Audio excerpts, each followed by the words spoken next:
everyone, and welcome to Seller Strategies, where we share Amazon selling strategies and answer questions from you guys. Here are your hosts, Maria with Fetcher. And I'm Ervin from Splitly.com. And today we have a very exciting topic. We're going to talk about how to prevent running out of stock. And we'll tell you the exact strategies that we use to minimize the damage in the unfortunate case that you run out of stock. Sometimes it's unavoidable, especially if you're managing your inventory yourself. And I say that because it can be overwhelming. Because of that, I want to share with you our favorite tool called Forecastly. So you don't have to do it all on your own and feel overwhelmed. Forecastly can do a lot of things for you, but the three main things that I love that they do for me is, number one, let me know when to replenish my FBA inventory. Number two, tell me how much to order. And number three, where my shipments are at all times. And now let's dive right into the two strategies that you want to know as you're about to run into a suck out. Number one, lower your PPC spends. You want to do it little by little and gradually. And the reason that you want to do that is because it's going to help you slow down sales and give you and buy you a couple days worth of time. If your shipment is maybe 2-3 days apart, for sure, slow down PPC and buy those 3 days worth of time. If you're not gonna make it and you're gonna run out of stock anyways, just do it gradually, little by little. Don't worry so much about that. And number two, close your listing.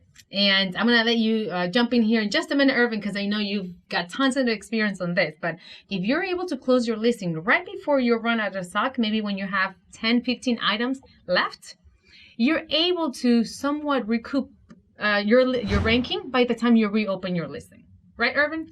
I do have a lot of experience running out of stock, and I wish that wasn't the case, but in my experience, this actually helps. Amazon typically, in my opinion, they give you negative mark when you run out of stock. So by closing your listing a few units before you actually run out of stock, you're actually telling Amazon that instead of being out of stock and not being able to serve their customers, you're actually telling Amazon that you've temporarily and voluntarily paused your selling because of something might have happened. So that when you're back in stock again and you reopen your listing, it's not going to be as hard to climb the ladder of rankings because Amazon didn't penalize you completely for running out of stock.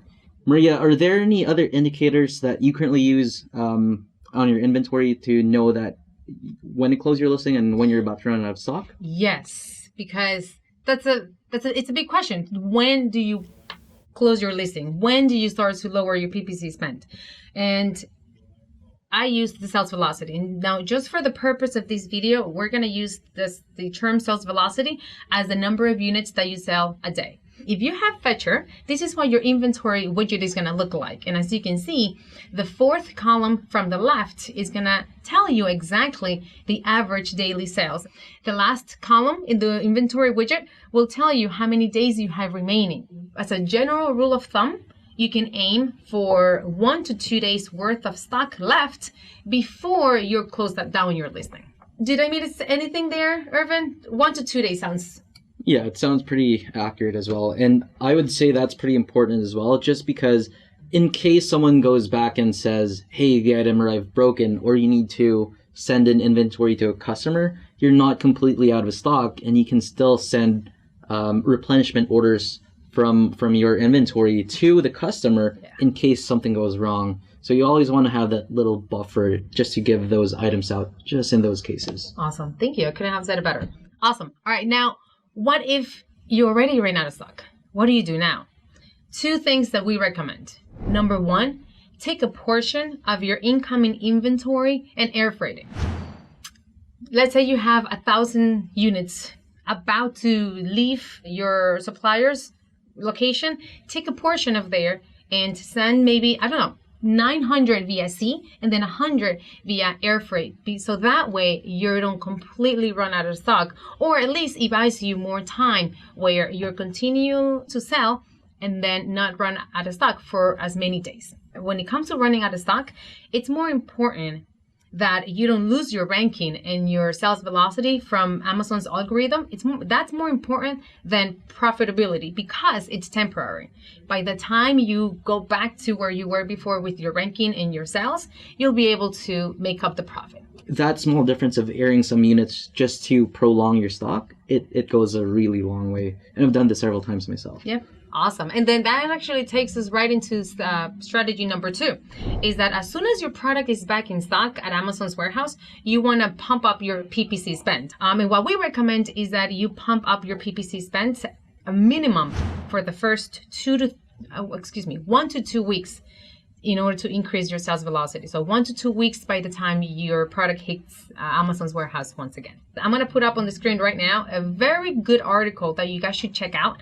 It talks about the Amazon Inventory Performance Index score, and you basically just have to go to their blog and resources page.